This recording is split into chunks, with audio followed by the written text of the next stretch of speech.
A very warm welcome back to the program. This is The Point, and we analyze economic policy. Today, we're talking the role of IT in the national economy, and of course, in reference to the budget allocations. With Mr. Ntege Badru, PSFU member, board member, representing ICT on the board, and also Mr. Okello Robert Bob, who is a tech startup entrepreneur, and of course, a founder of Marifasasa. Mr. Ntege, the ICT sector, yes, we've talked about quite a number of things, including what it could do for this country if leveraged correctly, but it presents potential hazards, especially to our young population. And this is beyond reasonable doubt because we've seen other countries that have accelerated their digital transformation, that yes, along the way, they have learned that it does come with challenges that have to be addressed. When you look at the Uganda setup right now, children are some of the most highly affected when it comes to ICT. When you look at people who have abused children using online platforms, and you know nowadays, by the time a kid gets into P6, they already have a smartphone. They can access anything and without any control or limit. And some of them start getting addicted, getting into pornography, and a couple of other not very good interests or things that are not to the best interests of the country. What do you think can be done by us? We've been in the in the break, and you said let's not talk about government, but what can be done by us to curtail the potential hazards of ICT? Okay, and thank you. So ICT came as anything else comes in terms of enabling us to make our lives better. Now, the role of education, time and memorial has been a shared asset between the home in terms of the family, and then we take our kids to schools, where then the teachers supplement that role of educating our children, and that shared role has always stayed, to the effect that when we also take children into boarding school, there is still a dorm parent whose role again is to supplement that class conversation. So when now comes to the technology we adopted, you see, you can regulate until you can't regulate anymore. But if you don't educate, then the regulation, everybody will break the law, so the regulation will be useless. So what we need to do is to now take it back down and see how much of our school teachers understand the dangers of digitalization to children. So now that needs to be a primary role or task that we do as a nation in terms of teaching, because those teachers are important, because they're actually holding the future generation of the country and the economy, in a way, because those guys in school now are the future economy. So how much have we actually spent time educating the teachers who spend maybe 40% of the time with our kids? So if the teacher does not understand the threat of digitization, because there's absolutely no module done by our education infrastructure, then you're not going to impact. You're going to regulate, but you're not going to impact, because you're actually trying to fix the wrong part of this conversation.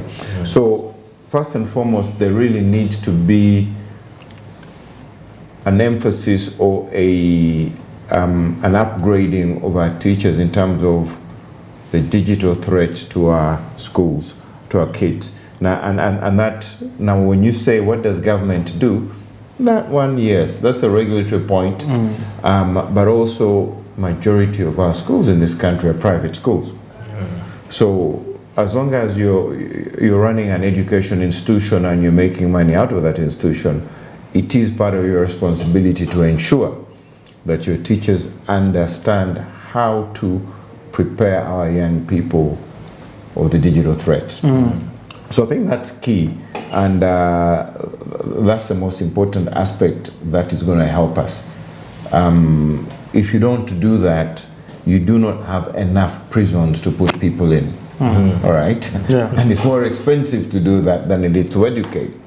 But I have not yet seen a policy about educating our teachers to prepare our children for the digitization conversation. So that needs to be a policy that needs to be put in place so that our kids are educated about the threats of digitalization.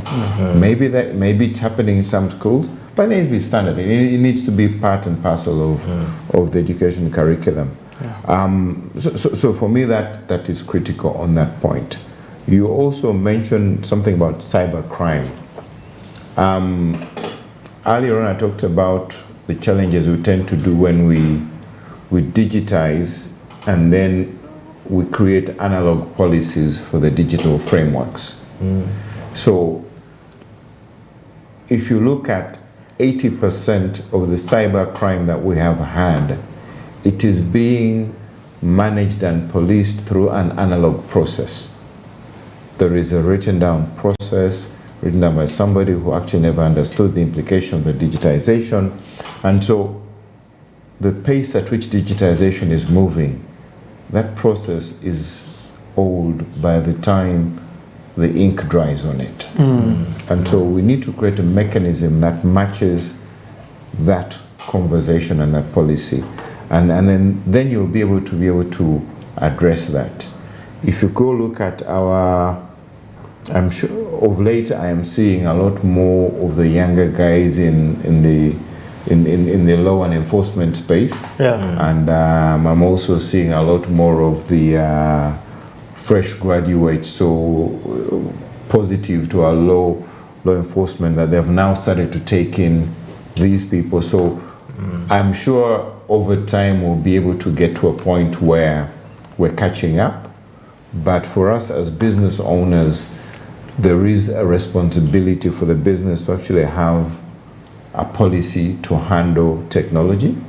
If you do a survey across the sector, I'm sure you will not find very many companies that understand that you need an ICT policy, that you need an online policy.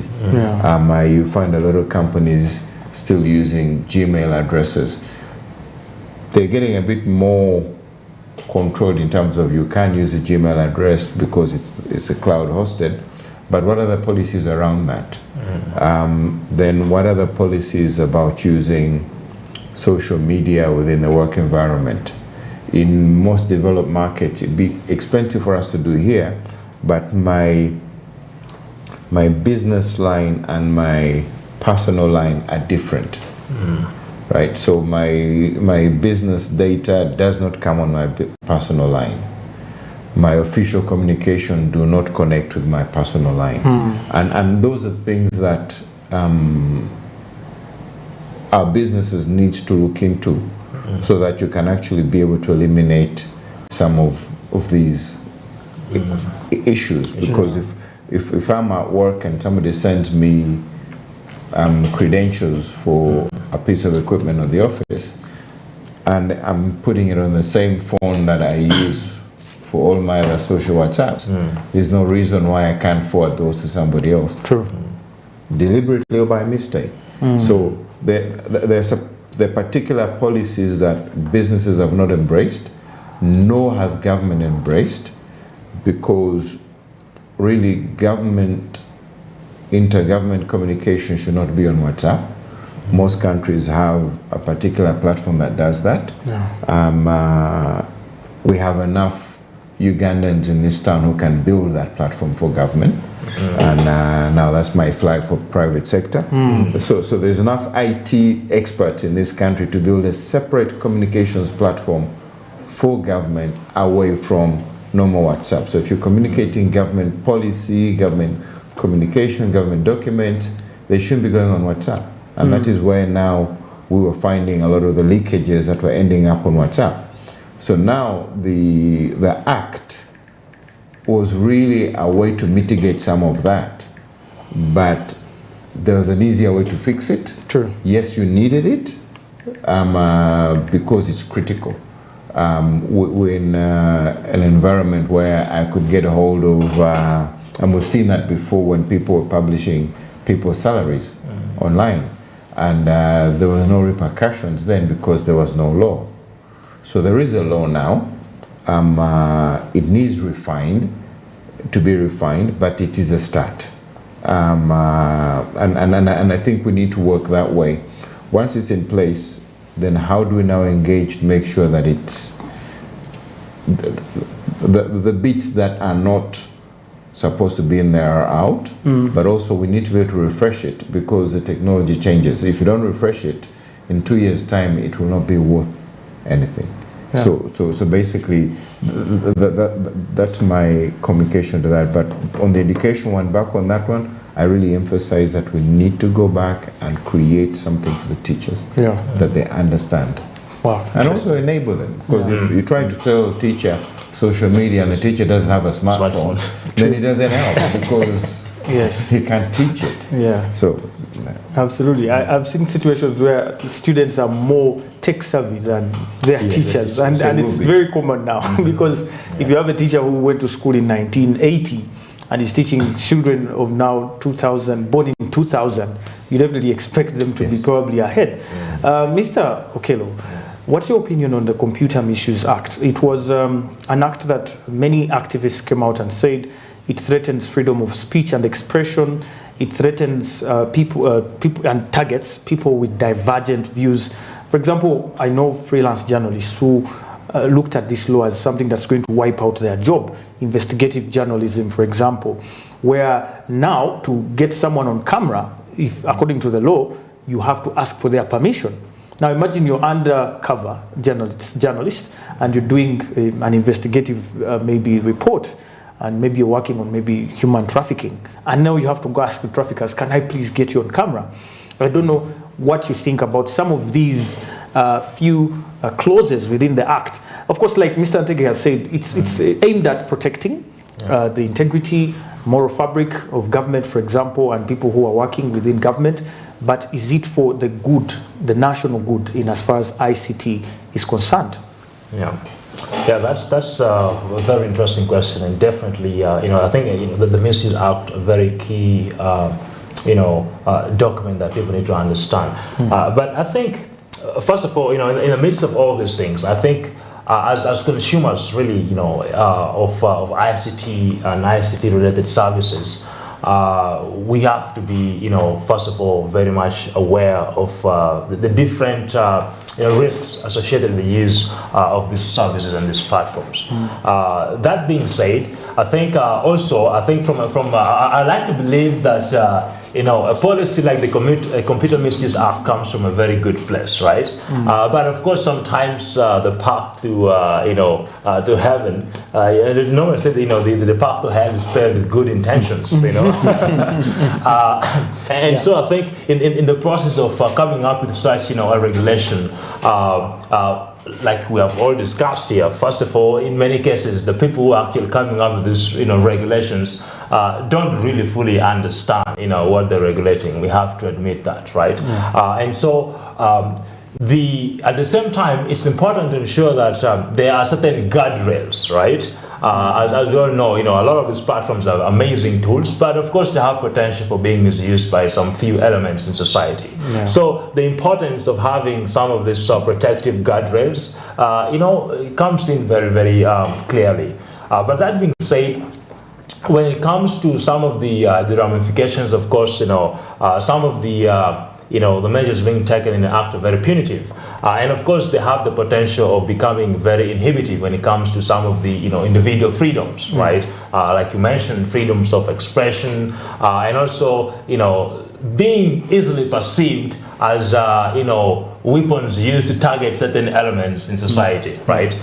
So that's something that comes out of that. But for me, I think when the Misuse Act came up, the first thing that came to mind was really thinking about how the process of coming up with this Misuse Act, what was that process? What was the consultation process, to come up with that, or perhaps the process that informed the design and the architect of this particular act, and in the record talking about this, right? What do we define as consultations? So I think some of the concerns that stem out of this Misuse Act, for me, speak of much bigger issues. One, the process with which we come with some of these regulations, to the extent with which the people for whom these regulations are made, and the people that are most affected by some of these regulations are engaged in the process of designing some of these policies and these regulations. And so, for me, the concerns that,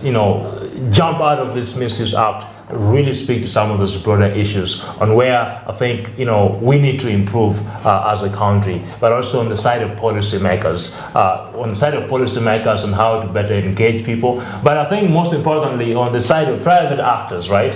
How engaged are we in the process of coming up, perhaps informing some of these acts? And so that, to me, is the key concerns that come out of this. So you think there should have been more consultation or more inclusion within the consultations? I mean, definitely the levels of concerns that stem out of this clearly speaks of a level of engagement that was quite limiting, perhaps limited. So the numbers of people who really came out, really expressed their concerns about this policy, I think naturally speaks to the limitations when it comes to perhaps what the consultative process was like. So definitely that is an area that immediately comes up in terms of what I don't have the numbers or the data, so I don't know what groups were consulted and how that process went about. But the fact that so many concerns and so many people were concerned about this shows that perhaps it was a very limited consultative process, and that maybe not all the issues that had to be clearly taken into account were, right? And so in a sense, people are right to maybe question, whether it was actually meant, for good, right? Or indeed, the path to hell is being paved by good intentions. Yeah. Well, interesting. Mr. Teke, as we wind down on the challenges in the ICT sector, we need to talk about the digital divide. In Uganda today, we have people with disability, we have women, and a couple of other vulnerable groups of people that seem to be marginalized when it comes to digitalization. Now, data shows that we have at least 31% of women not owning a mobile phone. I don't know why the statistic doesn't bring out the men who have mobile phone and don't have, but at least it further highlights the extent of the digital divide, with what extent we are having the digital divide in Uganda. But also people with disability. I always look at these people, sometimes we exclude them when we are making policies or when we are looking at transformation, digital transformation. A person, for example, who is blind, they require a special kind of gadget. For example, if they have to access the internet, they cannot see. So probably they need an aid maybe with their speech, something that can use speech, a digital device that can use speech. And you find that in workplaces where ICT is being utilized, they don't have this. They don't have this, meaning you cannot get a job in those institutions if you are not able to see and hear. So what do you think? What do you think we should be doing about the digital divide to bridge the gap using ICT? Okay. On the, I'm trying to remember. I've actually seen it somewhere within the Tax Act that there's a component at which there's a tax treatment on devices for disabled persons. Yeah. The tax experts need to look at it, but I know I think I recall seeing something, and I'm sure it was in the Uganda, because I was looking at different countries. So there is something. I can't, on top of my head, respond to what it is, but we need to define that and understand that. Yeah. The concept of the digital divide is really down to a lot of us understanding the definition of the word digital divide. And I think that word has evolved a lot in terms of one could say that the digital divide could be the fact that I have a smartphone but I can't afford data. That's could be classified as that one. Or I do have a phone but I cannot use it because I don't understand. However, digitization changed a few things in terms of the definition of that word. There's a lot of a combination of visual and audio that is enabled by the digital device. So, so it's hard to delve deeper into the tools that are available. It's definitely needed that they need to be an extra focus on that, and I know a number of corporate organizations have actually intentionally gone out to focus on the people with disabilities. I know one of the major banks is actually focusing on that, and they're actually employing people with disabilities. Now that then tends to them creating the demand for facilities that make that happen. And once you trigger that, I'm back to the focus. I'm an advocate for market forces in terms of creating sustainable interventions. Yes, we do need the policy, and we need government every now and then to give us a push. But if we build on market forces for that to happen, so if say we now go and encourage all the commercial banks to have something around the space on disabilities, then you will see something happen. I can guarantee you, and history has shown that policy alone never makes it happen. True. Right? As I said, I am sure, without a doubt, that there is something within the Tax Act that they keep on changing year after year that is in there maybe 2-3 years ago on that particular focus area, but we don't get to see that much often. The conversation around women, there is a lot of work being done around that, and also at PSF, and I think 3 or 4 days ago, you saw the Ministry of Gender launch what project which we call GROW, which is generating revenue opportunities for women. GROW is a major project that we will be working with PSF. We will also be implementing a portion of it. It's really focused a lot heavily around women. Yes. There's also a major focus around the host communities in terms of not just looking at the refugees, but looking at the community around that. That particular project has a major component on financial inclusion, but also on digital inclusion. So there is a lot of work being done around that. And that work has to be supplemented by corporate interventions to actually add on to it. So yes, I can talk towards that because that intervention is there. It's a major project that Private Sector Foundation and World Bank and the government are actually working on, and you should see a lot of activity around that.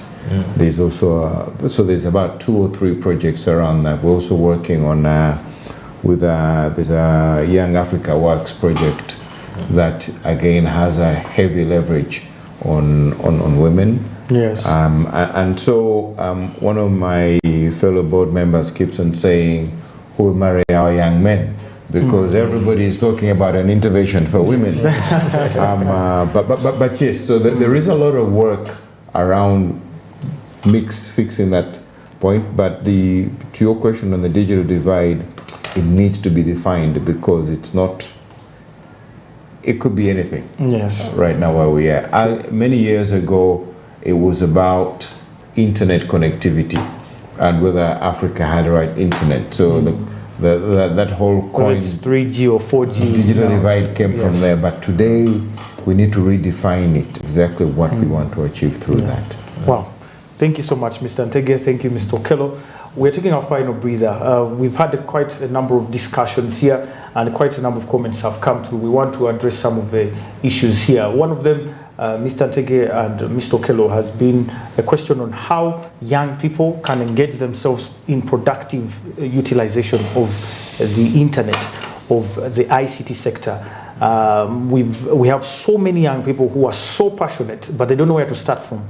They don't even know, some of them don't know the opportunities they are in the ICT sector. So in our final segment, let's of course focus on that area and of course advise accordingly. My name is Anthony. Thank you so much for tuning in and staying with us all the while. We are taking our final break, and please don't miss out on our final segment. Stick around. We return shortly.